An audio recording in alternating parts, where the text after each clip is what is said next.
आइए आज हम लोग स्टडी करेंगे क्वेश्चन नंबर 121। कह रहा है man and A women who do not show any apparent signs of a certain inherited disease. तो कह रहा है कि एक आदमी है, एक औरत है और उनके बच्चों में किसी भी प्रकार का आभासी लक्षण नहीं दिख रहा किसी आनुवंशिक बीमारी का। Have 7 children. तो कह रहा है कि एक आदमी है, एक औरत है जिसमें किसी भी प्रकार का बीमारी का यानी आनुवंशिक बीमारी का कोई साइन नहीं दिख रहा है। उनके 7 बच्चे हैं। 2 डॉटर एंड 5 सन। 2 लड़कियां हैं और 5 लड़के हैं। कह रहा है 3 of the son suffer from the given disease. तो 5 में से 3 जो बेटे हैं वो बीमारी से ग्रस्त हैं। But none of the daughters affected. लेकिन कोई भी बेटी बीमारी से ग्रस्त नहीं है, यानी बीमारी का प्रभाव किसी भी बेटी में नहीं है। Which of the following mode of inheritance do you suggest for this disease. तो कह रहा है कि इस बीमारी के इनहेरिटेंस का यानी अगली पीढ़ी में जाने का कौन सा मोड है, यानी किस प्रकार की बीमारी है, ये हमको बताना है।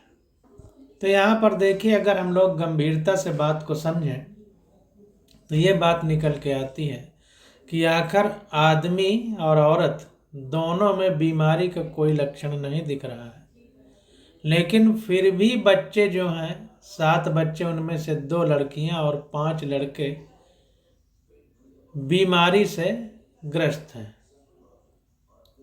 नहीं, 2 लड़कियां हुई और 5 लड़के हुए, कुल मिला के 7 लड़के हुए, जिनमें से 3 बच्चे बीमारी से ग्रस्त हैं और कोई भी बच्ची बीमारी से ग्रस्त नहीं है। तो इसका मतलब है कि कहीं ना कहीं बीमारी का लक्षण इस मैन या वोमेन में है। तो जाहिर सी बात है, मैन में एक एक्स होता है, वोमेन में दोनों एक्स ही होते हैं, सेक्स क्रोमोसोम। तो अगर मैन में किसी भी एक एक्स में होता तो मैन बीमारी से ग्रस्त होता, और अगर वोमेन में किसी एक में होगा तो वोमेन दिखेगी तो नॉर्मल, लेकिन कैरियर यानी वाहक होगी। तो इसका मतलब इस वोमेन में कहीं ना कहीं एक एक्स क्रोमोसोम में बीमारी का लक्षण था, लेकिन चूंकि वो अप्रभावी था, रिसेसिव था, इसलिए वो यहाँ पर शो नहीं हो रहा। तो इसलिए बीमारी हमारी सेक्स लिंक्ड रिसेसिव है। तो बी विकल्प हमारा करेक्ट हो जाएगा। अब इसको थोड़ा सा और अच्छे से समझ लेते हैं। तो देखिए, यहाँ पर कह रहा है कि traits govern by sex linked recessive gene are. अगर लक्षण हमारे सेक्स लिंक्ड रिसेसिव जीन पर आधारित है तो क्या क्या हमको संभावनाएं मिलेंगी।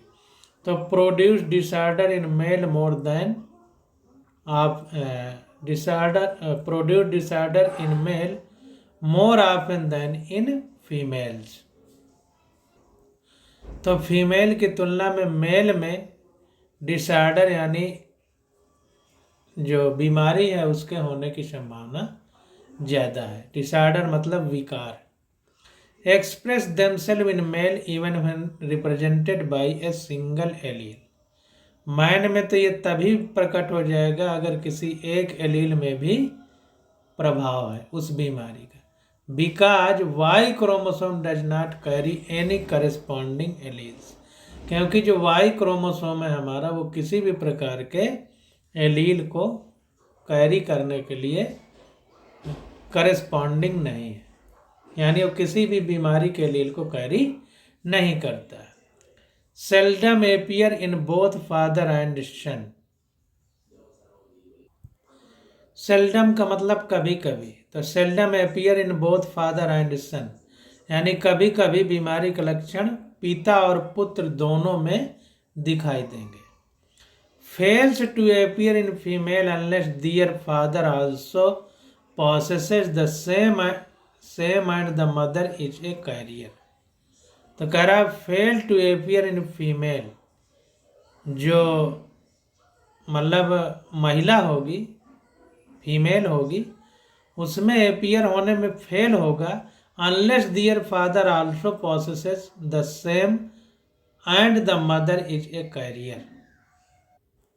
तो कहने का मतलब है कि फीमेल में अपीयर होना भी फेल हो सकता है, चाहे पिता के पास वो बीमारी का लक्षण हो और मदर कैरियर हो।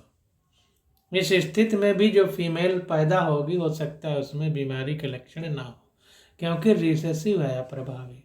जब तक दोनों जीन में नहीं होंगे लक्षण तब तक फीमेल में बीमारी के लक्षण नहीं दिखेंगे। Female heterozygous for the trait function as carrier. तो फीमेल अगर हेट्रोजाइगस है यानी दोनों सेक्स क्रोमोसोम में से किसी एक में बीमारी के लक्षण है तो वो कैरियर की तरह काम करेगी, वाहक की तरह, उसमें बीमारी के लक्षण नहीं दिखेंगे। And female homozygous for the recessive trait transfer the trait to all the son. और अगर फीमेल होमोजाइगस है तो क्या होगा कि उस रिसेसिव ट्रेट को सारे बच्चों में ट्रांसफर कर देगी। यानी अगर फीमेल होमोजाइगस है तो सारे उसके बच्चे जो है बीमारी से ग्रस्त होंगे। Take the example of colour blindness. जैसा कि हम कलर ब्लाइंडनेस का एग्जाम्पल ले सकते हैं, which is a recessive sex linked trait, जो कि एक तरह से अप्रभावी लिंग संलग्न बीमारी है या लक्षण है। In the question as man and women do not show any sign of disease. तो मैन और वोमेन में से किसी में से बीमारी के लक्षण नहीं दिख रहे हैं। So man must be normal, इसलिए आदमी जो है नॉर्मल है, and women must be carrier, और वोमेन जो है वाहक है, जैसा अभी हमने आपको ऊपर बताया है। तो ये सेक्स लिंक्ड रिसेसिव जो डिजीज है उसका ये लक्षण दिया गया है। अब हम आगे आ जाते हैं। देखिए इसमें फिगर भी बनाया है तो इसको देख लेते हैं। ये देखिए गलती से किसी दूसरी क्वेश्चन का ये बन गया है। अब देखते हैं क्वेश्चन नंबर 122। कह रहा है women with 47 chromosome due to 3 copies of chromosome 21 is characterised by. तो ये डाउन सिंड्रोम का एग्जाम्पल है। अगर 21वें क्रोमोसोम पर ट्राइसोमी हो जाती है यानी ट्रिपल हो जाते हैं, एक्स एक्स की जगह एक्स एक्स एक्स 3 बार हो जाते हैं क्रोमोसोम 21वें नंबर पर, तो इसे हम डाउन सिंड्रोम कहते हैं। बहुत बार हम लोग इसको पढ़ चुके हैं। तो ये देखिए डाउन सिंड्रोम जिस बच्चे में होता है उसमें फ्लैट बैक ऑफ हेड होता है, ब्रॉड फ्लैट फेस होता है, और many loops on finger tips. उंगली पे बहुत सारे लूप होते हैं उंगली के टिप पर। पाम केज, हाथ में बहुत सारी ये रेखाएं होती हैं। कॉन्जेनाइटल हार्ट डिजीज, उसको पेट से ही दिल की बीमारी होती है। बिग एंड रिंकल्ड टंग, उसकी जीभ बड़ी होती है और उसमें झुर्रीदार जीभ होती है। और 21वें नंबर पर 2 की जगह 3 क्रोमोसोम आ जाते हैं। वैसे गिनने पर ये 22वें नंबर पर है, कोई मिस्टेक हो गई होगी। 1 2 3 4 5 6 7 8 9 10 11 12 13 14 15 16 17 18 19 20 21 यहाँ पर आता है, जबकि यहाँ पर 3 क्रोमोसोम दिखाए गए, तो 21 नंबर पर होना चाहिए। तो 21 नंबर पर ट्राइसोमी होती है। यहाँ पर देखिए ट्राइसोमी ऑफ 21 नंबर पर। तो कुल मिला के डाउन सिंड्रोम का एग्जाम्पल है। अब एनसीईआरटी में देख लिया तो यहाँ नीचे पढ़ने की जरूरत नहीं है। अब क्वेश्चन नंबर 123 आ जाता है। कह रहा है haemophilia is more commonly seen in human male than in human female because. जो हीमोफीलिया है ये मनुष्य में ज़्यादा देखने को मिलता है औरत की तुलना में। ऐसा क्यों, ये हमसे पूछ रहा है। तो देखिए सी वाला आंसर हमारा करेक्ट है, क्योंकि ये बीमारी हमारी एक्स लिंक्ड रिसेसिव म्यूटेशन के कारण होती है। तो इस वजह से पुरुषों में ज़्यादा दिखाई देता है, महिलाओं में कम। अब इसको हम लोग बारीकी से समझते हैं। तो देखिए पुरुष में XY क्रोमोसोम होता है, महिला में XX होता है। अगर एक ही क्रोमोसोम में होगा तो भी पुरुष में लक्षण दिखाई देंगे, लेकिन महिला में होने के लिए दोनों क्रोमोसोम में होना जरूरी है। इसलिए महिला में जब दोनों क्रोमोसोम में होगा तभी बीमारी होगी, अगर एक में होगा तो हम उसे कैरियर बोलेंगे, और पुरुष में एक में ही होगा तो वो बीमारी के लक्षण शो करेगा। इसलिए ह्यूमन मेल में होने की संभावना ज़्यादा है, फीमेल में कम, क्योंकि ये सेक्स लिंक्ड, सेक्स में भी एक्स लिंक्ड रिसेसिव म्यूटेशन है, यानी अप्रभावी है, इस वजह से। तो सी विकल्प हमारा करेक्ट हो जाएगा। अब इसको पढ़ने की जरूरत नहीं है। अब क्वेश्चन नंबर 124 आ जाता है, कह रहा है which of the following is not a hereditary disease. ध्यान दीजिए, नॉट यानी आनुवांशिक बीमारी कौन सी नहीं है। तो देखिए, क्रिटिनिज्म हमारी आनुवांशिक बीमारी नहीं है। सिस्टिक फाइब्रोसिस, थैलेसीमिया, हीमोफीलिया, ये सब हमने पढ़ा है, ये सब हेरिडिटरी डिजीज हैं, किसी न किसी क्रोमोसोम पर आधारित है, या मतलब आनुवांशिक बीमारी है, डीएनए से संबंधित है। लेकिन हमारी क्रिएटिनिज्म जो है ये आनुवांशिक बीमारी नहीं है। क्यों नहीं है, इसको देख लेते हैं।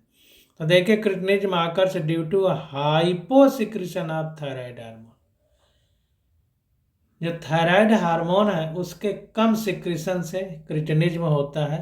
जब हम लोग इंडोक्राइन सिस्टम पढ़ेंगे, अंतःस्रावी ग्रंथियों के बारे में पढ़ेंगे, तब वहाँ और अच्छे से आपको क्लियर होगा। तो जो क्रिएटिनिज्म बीमारी है ये हमारी थायराइड हार्मोन के कम सिक्रेशन से होता है। हाइपो का मतलब कम, हाइपर का मतलब ज़्यादा। Haemophilia is a sex linked recessive trait. जो हीमोफीलिया है हमारा सेक्स लिंक्ड रिसेसिव ट्रेट है, एनसीईआरटी में पढ़ चुके हैं। Cystic fibrosis is a also a recessive autosomal disorder. जो सिस्टिक फाइब्रोसिस है हमारा, ये रिसेसिव ऑटोसोमल डिसऑर्डर है, resulting in mucus clogging in lungs. इसमें क्या हो जाता है इस बीमारी में कि म्यूकस की क्लॉगिंग हो जाती है लंग में। थैलेसीमिया इन्वॉल्व है जीन म्यूटेशन। जो थैलेसीमिया है इसमें क्या होता है, जीन का म्यूटेशन होता है in the polypeptide chain of haemoglobin. Haemoglobin के पॉलीपेप्टाइड चेन में जीन का म्यूटेशन हो जाता है, तो उस बीमारी को हम थैलेसीमिया बोलते हैं। इन सब के बारे में हम लोग बहुत विस्तार से एनसीईआरटी में पढ़ चुके हैं। तो क्रिएटिनिज्म हमारी सेक्स लिंक्ड डिजीज नहीं है। अब देखिए, क्वेश्चन नंबर 125 आ जाता है, कह रहा है women with normal vision but whose father was colour blind. एक औरत है, उसका विजन नॉर्मल है, लेकिन उसके पिताजी कलर ब्लाइंडनेस से, बीमारी से ग्रस्त थे। तो जाहिर सी बात है कि कलर ब्लाइंडनेस का क्रोमोसोम एक्स में होता है जीन, तो इसके पिता से इसमें एक जीन आया है इस महिला में, लेकिन नॉर्मल विजन है, तो इसका मतलब है कि ये कैरियर है, सामान्य नहीं है। मैरिज ए कलर ब्लाइंड मैन, तो अब ये कलर ब्लाइंड मैन से इसकी शादी हो जाती है, तो कलर ब्लाइंड मैन है, इसका मतलब उसका भी एक एक्स क्रोमोसोम कलर ब्लाइंड की बीमारी से प्रभावित है। Suppose that the fourth child of this couple was a boy. अब ये मान के चलें कि अगर चौथा उस कपल का बच्चा लड़का है, तो दिस बॉयज, तो उस लड़के में क्या होगा, तो इसको हम लोग बना के निकाल लेते हैं। तो यहाँ पर देखिए हमने बनाया। अब देखिए, औरत है, इसका जो पिता है वो बीमारी से ग्रस्त है। अब ये औरत है तो इसके दोनों क्रोमोसोम एक्स होंगे, तो जाहिर सी बात है कि अगर पिता का एक्स आता है तो लड़की होती है, पिता का वाई आता है तो लड़का होता है। तो जाहिर सी बात है इस औरत के पिता को कलर ब्लाइंड बीमारी है। अब कलर ब्लाइंडनेस एक्स क्रोमोसोम से संबंधित है, तो ये एक्स जो है इस औरत में आया होगा, तो इसमें भी एक क्रोमोसोम इस बीमारी से प्रभावित होगा। मतलब कि ये औरत नॉर्मल दिख तो रही है, लेकिन ये कैरियर है, यानी वाहक। तो अगर हम इस तरह से लिखें तो ये वाहक हो जाएगी, और इसकी शायदी कलर ब्लाइंड से पीड़ित मैन से हो जाती है। तो मैन में कलर ब्लाइंडनेस है, तो इस तरह से ये बन गया। तो X X X X X Y X Y. तो ये देखिए, एक लड़की इसकी बीमारी से ग्रस्त होगी, एक लड़की कैरियर होगी, एक लड़का बीमारी से ग्रस्त होगा, और चौथा लड़का इसका नॉर्मल होगा। तो मे बी कलर ब्लाइंड और मे बी नॉर्मल विजन। तो जाहिर सी बात है एक लड़के में कलर ब्लाइंडनेस की बीमारी है, एक लड़का नॉर्मल है। अब चौथा कौन सा पैदा होता है ये समझना। अगर चौथा ये पैदा हो गया तो कलर ब्लाइंडनेस लेके पैदा होगा, अगर चौथा ये पैदा हुआ तो नॉर्मल पैदा होगा। तो इसीलिए कह रहा है मे बी कलर ब्लाइंड और may be of normal vision. तो या तो कलर ब्लाइंड की बीमारी से ग्रस्त होगा या नॉर्मल होगा। तो इसलिए पहला विकल्प हमारा करेक्ट हो जाएगा। अब ये सॉल्यूशन पढ़ने की जरूरत नहीं, हमने सारा कुछ बना के आपको दिखा दिया। अब क्वेश्चन नंबर 126 आ जाता है। कह रहा है in a plant red fruit R is dominant over yellow fruit small R and tallness capital T is dominant over shortness small T. If a plant with capital R capital T small t genotype is crossed with a plant that is small r small t। तो capital R हमारा red fruit के लिए है और capital T हमारा टाल के लिए। अब कैपिटल टी स्मॉल टी का क्रॉस हमारा स्मॉल टी से करा दिया गया। तो कह रहा है कि किस प्रकार का जीनोटाइप होगा। यहाँ पर 4 विकल्प दे दिए गए हैं, बी वाला हमारा करेक्ट है। तो इसको बना करके हम जब देखेंगे तभी हमको बात समझ में आएगी। तो यहाँ पर देखिए बना करके देखा जा रहा है। तो since red fruit colour is dominant over yellow, हम मान लेते हैं कि लाल फ्रूट कलर जो है वो ज़्यादा प्रभावी है येलो पर, यानी पीले रंग के फ्रूट पर। एंड टालनेस इज डोमिनेंट ओवर शार्टनेस, और लंबाई का गुण प्रभावी है बौनेपन के गुण पे। तो यहाँ पर देखिए capital R capital T small T जो कि क्वेश्चन में दिया गया है, इसका क्रॉस कराया गया है स्मॉल आर स्मॉल टी से। अब इसमें एक भी अगर कैपिटल आर होता तो ये रेड ही होता, और इसमें एक भी अगर कैपिटल टी होती तो ये टाल ही होता। खुशी की बात है दोनों कैपिटल आर है तो रेड ही होगा, एक कैपिटल टी है तो टाल होगा। इसमें सब स्मॉल है तो येलो होगा और शार्ट होगा। तो अगर इसका हम लोग वो बनाए तो हम इसको ऐसे बनाएंगे capital R capital T small T जो दिया गया। तो capital R capital T capital are capital T capital R small T capital R small T. तो दो हमारे कैपिटल आर कैपिटल टी वाले हैं, दो हमारे कैपिटल आर स्मॉल टी वाले हैं। तो capital R capital T capital R small T वाले एलील हमारे बनेंगे गैमीट। अब इसमें तो सब हैं ही, तो इसी तरह मिलाएंगे तो स्मॉल आर स्मॉल टी वाले ही सब बनेंगे। फिर भी बना के आपको दिखा देते हैं ताकि कोई कन्फ्यूजन ना हो। तो स्मॉल आर स्मॉल टी तो स्मॉल आर स्मॉल टी सब यही बनेंगे। तो एक स्मॉल आर स्मॉल टी ले लिया। अब इनके बीच क्रॉस करा दिया, तो जब क्रॉस कराएंगे तो ये कैपिटल आर के साथ स्मॉल आर आ जाएगा, कैपिटल टी के साथ स्मॉल टी आ जाएगा। तो रेड और टाल होगा, क्योंकि कैपिटल आर रेड के लिए है, कैपिटल टी लंबाई टाल के लिए है और डोमिनेंट है यानी प्रभावी है। तो जो प्रभावी होगा प्रभावी वाले को दबा देगा। तो स्मॉल आर पीला वाला दब जाएगा, स्मॉल टी बौना वाला दब जाएगा। तो पौधा हमारा लाल और लंबा हो जाएगा, लाल फूल वाला और लंबा होगा। अब इसका इसके साथ कराएंगे क्रॉस, तो कैपिटल आर स्मॉल आर हो जाएगा, स्मॉल टी हो जाएगा। एक कैपिटल आर है, इसका मतलब कि रेड होगा फ्रूट कलर, और दोनों स्मॉल टी इसका मतलब पौधा छोटा होगा। ये देखिए यहाँ गैमीट बने हैं, ये पेरेंट है यानी जनक पीढ़ी है, और ये हमारी F1 पीढ़ी है। तो F1 पीढ़ी में लंबे और लाल फल वाले और लाल और छोटे मतलब पौधे, लाल फल वाले और छोटे पौधे बौने पौधे।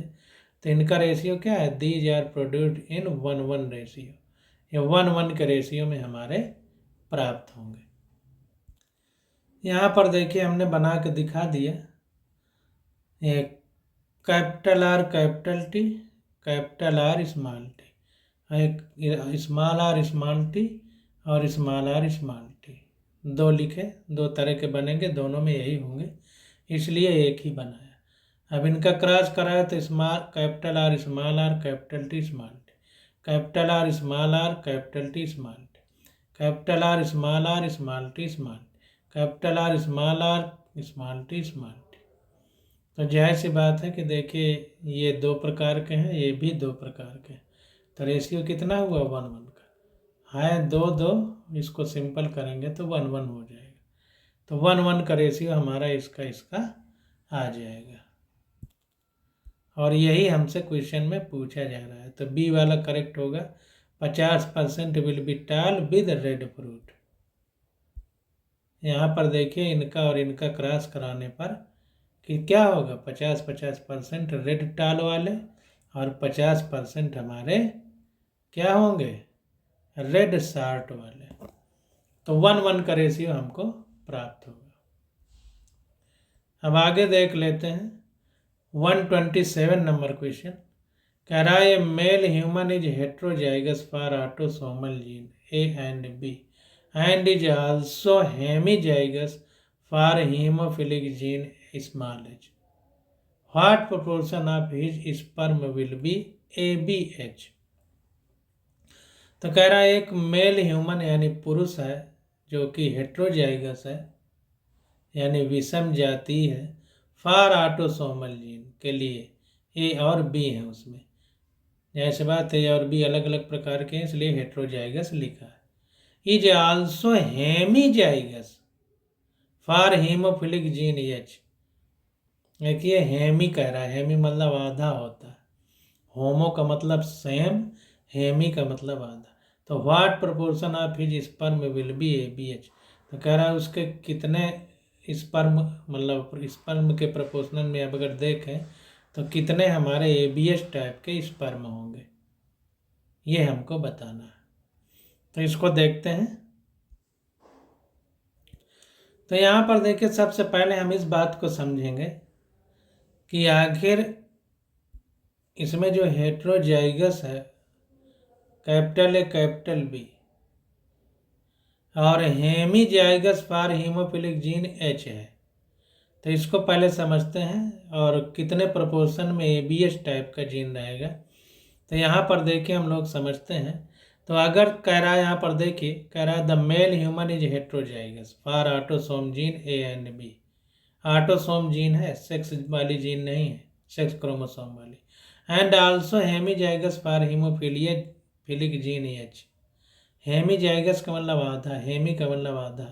तो हीमोफीलिया हमारा सेक्स लिंक्ड डिजीज है और वो भी एक्स लिंक्ड यानी एक्स क्रोमोसोम में रहता है, तो वाई में नहीं रहेगा, इसीलिए हेमी लिखा है आधा। तो XY दो हैं अगर पुरुष में तो केवल एक्स प्रभावित होगा हीमोफीलिया से, तो इसलिए हेमीजाइगस लिखा हुआ, इस बात को समझना है। तो ऑटोसोम पहले लिखेंगे फिर सेक्स क्रोमोसोम लिखेंगे। तो इसको लिखते हैं। तो देखिए A और B जीन है और हेट्रोजाइगस, हेट्रोजाइगस का मतलब एक अगर कैपिटल A है तो दूसरा स्मॉल a है, एक कैपिटल B है तो दूसरा स्मॉल b है, ये ऑटोसोम हो गए। अब सेक्स क्रोमोसोम लिखेंगे तो सेक्स क्रोम XY, और XY में हीमोफिलिक जीन से प्रभावित है और हीमोफीलिया एक्स क्रोमोसोम से संबंधित है, ये X प्रभावित हो जाएगा। तो अब हम लोगों ने जब पढ़ा था तो नंबर ऑफ गैमीट का फार्मूला क्या था,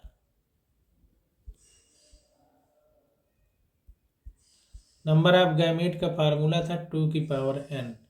ये n हमारा हेट्रोजाइगोसिटी था, यानी कितने विषम जातीय जोड़े हैं।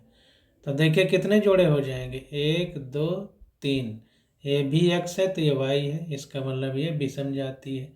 ये कैपिटल B है तो स्मॉल b है, इसका मतलब ये विषम जाती है। ये कैपिटल है तो स्मॉल है, इसका मतलब ये भी विषम जाती है। तो 3 जोड़े हमारे विषम जाती हैं, तो 2 की पावर 3 हो जाएगा, यानी 2 गुणे 2 गुणे 2, 2 की पावर 3 का मतलब 2 का 3 बार गुणा, तो यह आ जाएगा 8। तो 8 गैमीट हमारे विषम जाति होने की वजह से बनेंगे। तो यहाँ पर देखिए कह रहा है the male human is heterozygous for autosomal gene A and B and also hemizygous for haemophilic gene H। Then ये हमने यहाँ पर लाइन खींची है, आप यहाँ पर H भी लिख सकते हैं जैसा यहाँ लिखा गया है। Show the total number of gamete will be, तो 8 प्रकार के गैमीट हमारे बनेंगे। इसको हम लोग उसी तरह जैसे ऐसे बना करके हम लोग बना भी सकते हैं, लेकिन अब इतना डिटेल में जाने की ज़रूरत नहीं है, न इतना डिटेल में क्वेश्चन आपसे पूछा जाएगा। तो कितने प्रकार के होंगे ये हमको निकालना है। तो एक ABXH टाइप का होगा, एक ABY टाइप का होगा, एक कैपिटल A कैपिटल BXH, एक capital A capital BY type का, एक capital A small BXH type का, एक ABY ABXH और ABY टाइप का। So the proportion of ABXH sperm will B, अब इन सब में एक ही केवल है ABXH और कोई दूसरा नहीं है। देखिए तो 8 में केवल एक है, इसका मतलब 1/8 भाग हमारा पूरे स्पर्म में ABXH टाइप का है। तो 1/8 वाला आंसर हमारा करेक्ट हो जाएगा। अब इसमें देखिए एक चीज़ हमको समझना है, इसको लिखेंगे पहले। Capital A small b, capital A small A capital B small b, XHY। तो एक बार हमारा कैपिटल A कैपिटल B के साथ XH जा सकता है, कैपिटल A कैपिटल B के साथ Y जा सकता है, एक बार स्मॉल A स्मॉल B के साथ XH जा सकता है, स्मॉल A स्मॉल B के साथ Y जा सकता है। अब कैपिटल कैपिटल होगा स्मॉल स्मॉल, अब दो बच्चे कैपिटल और स्मॉल। तो एक बार कैपिटल A के साथ हमारा स्मॉल B XH जा सकता है, एक बार कैपिटल B के साथ स्मॉल A XH जा सकता है, एक बार हमारा स्मॉल A स्मॉल B हो गया, इधर कैपिटल A कैपिटल B हो गया। अब एक बार हमारा, अब देखिए कैपिटल एक रहा, एक स्मॉल रहा, इसके साथ XH। अब एक बार कैपिटल A स्मॉल B के साथ Y जा सकता है और फिर कैपिटल B स्मॉल A के साथ Y जा सकता है। ये संभावना है। देखिए लिखा कैसे हमने, 1 2 3 4 5 6 7 8 लिखा। कैसे लिखा, एक बार दोनों को कैपिटल कर दिया, ये चले गए, इसके साथ XH आ जाएगा। एक बार दोनों इस कैपिटल लिखा, उसके साथ Y चला जा सकता है। एक बार दोनों स्मॉल लिखा, इसके साथ XH जा सकता है। एक बार दोनों स्मॉल लिखा, इसके साथ Y जा सकता है, ये वाला। फिर एक बार एक स्मॉल एक कैपिटल एक स्मॉल लिखा, इसके साथ XH जा सकता है।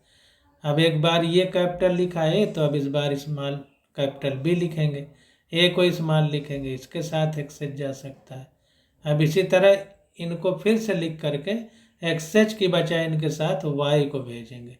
तो ये 8 प्रकार हो गए। अब इन 8 में हमारा ABXH पूछ रहा है, तो ABXH ये एक ही बार आया है 8 में से, तो 8 में से केवल एक ही बार आया है, तो 1/8 भाग ही तो है, इसीलिए 1/8 हमारा करेक्ट है आंसर। तो इस तरह से हम लोग क्वेश्चन निकालते हैं। अब देखिए अगला क्वेश्चन आ जाता है, कह रहा है lack of independent assortment of 2 gene A and B in fruit fly Drosophila is due to. तो इंडिपेंडेंट असॉर्टमेंट मतलब स्वतंत्र अपव्यूहन, यानी स्वतंत्र रूप से जाने के लिए मुक्त है, और स्वतंत्र का उल्टा बंधे हुए का मतलब लिंक्ड, संलग्न। तो जाहिर सी बात है इंडिपेंडेंट का उल्टा लिंकेज हो जाएगा। तो lack of independent assortment of 2 gene A and B in fruit fly Drosophila is due to linkage. तो लिंकेज की वजह से, संलग्नता की वजह से, जुड़े होने की वजह से वो इंडिपेंडेंट यानी स्वतंत्र रूप से अलग नहीं जा पाते। तो लिंकेज हमारा आंसर हो जाएगा। अब इसको ज़्यादा डिटेल में पढ़ने की जरूरत नहीं है, फ्रूट फ्लाई ड्रोसोफिला में हम लोग इसको अच्छे से पढ़ चुके हैं। अब देखिए अगला क्वेश्चन आ जाता है, कहला one of the parent of A cross has a mutation in its mitochondria.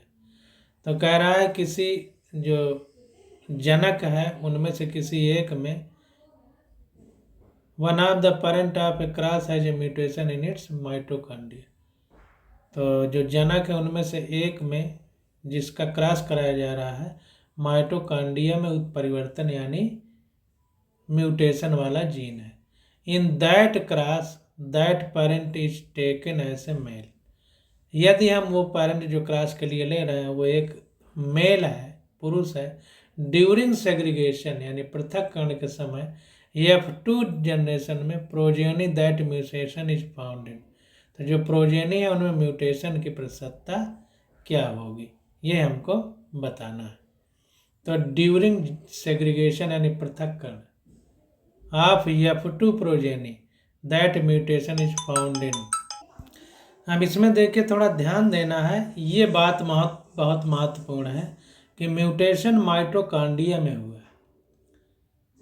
तो माइटोकॉन्ड्रिया में हुआ है, जबकि जो डीएनए होता है हमारा वो न्यूक्लियस में रहता है, केंद्रक में रहता है। तो माइटोकॉन्ड्रिया हमारा साइटोप्लाज्म में रहता है, यानी सेल कोशिका के अंदर जो तरल पदार्थ होता है। तो जो डीएनए में म्यूटेशन होता है वो अगली पीढ़ी में जाता है, ना कि साइटोप्लाज्म में रहने वाले जो ऑर्गेनेल्स हैं उनमें म्यूटेशन अगली पीढ़ी में जाता है। तो इनहेरिटेंस उसे का होगा जो डीएनए में म्यूटेशन होता है। तो इसको थोड़ा सा, इसलिए किसी भी जो है प्रोजेनी में म्यूटेशन नहीं पाया जाएगा, इसलिए बी वाला हमारा करेक्ट होगा। अगर डीएनए में म्यूटेशन होता है तो अगली पीढ़ी में जाता है। ये साइटोप्लाज्म में पाए जाते हैं माइटोकॉन्ड्रिया और जितने भी ऑर्गेनेल्स हैं, लाइसोसोम। तो इसलिए किसी भी प्रोजेनी में ये माइटोकॉन्ड्रिया में जो म्यूटेशन है वो अगली पीढ़ी में नहीं जाएगा। इसका सॉल्यूशन देख लेते हैं। Mutation is a sudden alteration of chemical structure of the gene. तो म्यूटेशन या उत्परिवर्तन जिसे कहते हैं उसका मतलब होता है कि जीन में अचानक परिवर्तन हो जाना या अल्टर हो जाना, पोजीशन बदल जाना किसी क्रोमोसोम में जीन की, बाई ब्रेकिंग और रिज्वाइनिंग, या तो टूटने की वजह से या तो किसी जीन के जुड़ जाने की वजह से क्रोमोसोम में। It has occurs in male parent, ये मेल पेरेंट में होगा। But organelles like mitochondria, chloroplast etcetera are a part of cytoplasmic inheritance. लेकिन ये जो ऑर्गेनेल्स हैं जो कोशिका में पाए जा रहे हैं, जैसे माइटोकॉन्ड्रिया हो गया, क्लोरोप्लास्ट हो गया इत्यादि, are a part of cytoplasmic inheritance. ये सब कोशिका द्रव्यीय आनुवांशिक लक्षण है जो अगली पीढ़ी में, मतलब साइटोप्लाज्मिक इनहेरिटेंस यानी कोशिका द्रव्य में परिवर्तन है, आनुवांशिक परिवर्तन है। Cytoplasmic inheritance is the passage of trait from parent to offspring through structure present inside the cytoplasm of contributing gametes. कह रहा है जो साइटोप्लाज्मिक इनहेरिटेंस है यानी साइटोप्लाज्म वाला जो परिवर्तन है जो अगली पीढ़ी में जाता है, पासेज ऑफ ट्रेट्स, इसमें जो लक्षण का प्रवाह होता है, फ्रॉम पेरेंट टू ऑफस्प्रिंग यानी जनक से उनके बच्चों में, through structures present inside the cytoplasm, जो स्ट्रक्चर साइटोप्लाज्म में प्रेजेंट होते हैं आप कंट्रीब्यूटिंग गैमीट, जो गैमीट है हमारे उनमें युग्मक है हमारे जो कंट्रीब्यूट हो रहे हैं, उनके साइटोप्लाज्म में ये परिवर्तन रहेगा जो म्यूटेशन हुआ। प्लाज्मा जीन आकर इन प्लास्टिड, जो प्लाज्मा जीन होती है वो प्लास्टिड में पाई जाती है, माइटोकॉन्ड्रिया में, plasmid and some special particle like kappa particle, sigma particle etcetera. तो जो प्लाज्मा जीन होती हैं वो पाई जाती हैं, प्लास्टिक में पाई जा सकती हैं, माइटोकॉन्ड्रिया में, प्लाज्मिड में। ये सब क्या है हम बताएंगे आगे जब ये इसका कोई चैप्टर आएगा।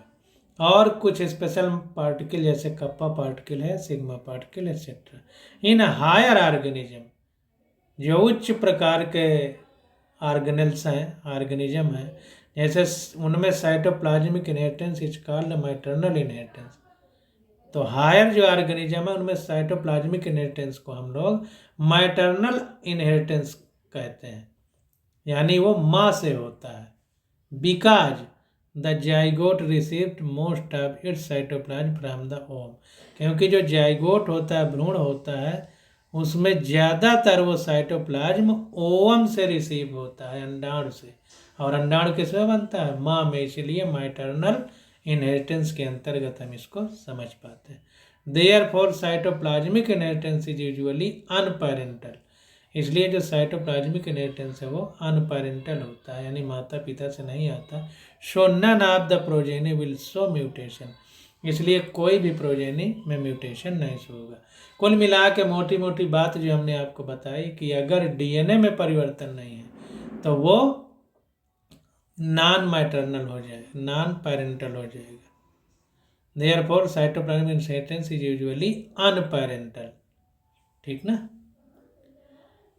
तो बी ऑप्शन हमारा करेक्ट होगा, नन ऑफ द प्रोजेनी में किसी भी में म्यूटेशन नहीं होगा। अब क्वेश्चन नंबर 130 आ जाता है, कह रहा है normal women whose father was colour blind is married to a normal man the son would B.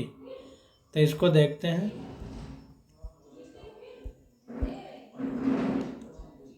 कह रहा है normal women whose father was colour blind, फिर वही सवाल आ गया। एक औरत है, नॉर्मल है, लेकिन उसका बाप कलर ब्लाइंड बीमारी से पीड़ित है। इसका मतलब कि क्योंकि कलर ब्लाइंडनेस एक्स लिंक्ड है, रिसेसिव है, इसलिए ये वोमेन जो होगी हमारी वो कैरियर होगी, यानी एक ही एक्स क्रोमोसोम में बीमारी के लक्षण होंगे। और नॉर्मल मैन से इसकी शादी हो जा रही है, तो ये हो जाएगा एक्स एक्स, एक में बीमारी होगी, एक्स एक्स नॉर्मल होंगे, और एक्स एक्स बीमारी होगी, एक्स वाई नॉर्मल होंगे। यानी अगर लड़कियां होंगी तो एक कैरियर होगी, एक सामान्य होगी। अगर लड़के होंगे तो एक लड़का बीमारी से ग्रस्त होगा, एक सामान्य होगा। तो बी वाला आंसर करेक्ट है। 50% कलर ब्लाइंड, सन की बात हो रही। तो ये हमारे दोनों बच्चे हैं, सन है, तो एक बीमारी से ग्रस्त है, एक नॉर्मल है। तो जैसे 2 में एक बीमारी से ग्रस्त है, 2 का आधा तो 100 का आधा 50, 2 का आधा 1 तो 100 का आधा 50। तो 50% कलर ब्लाइंड वाले होंगे, 50% नॉर्मल होंगे। तो बी ऑप्शन हमारा करेक्ट हो जाएगा। अब सॉल्यूशन देखने की कोई ज़रूरत नहीं, क्योंकि हमने आपको सारी बात समझा दी सिंपल भाषा में। अब आ जाता है क्वेश्चन नंबर 131। तो इसकी स्टडी हम लोग अगले लेक्चर में करेंगे। आज बस यहीं तक।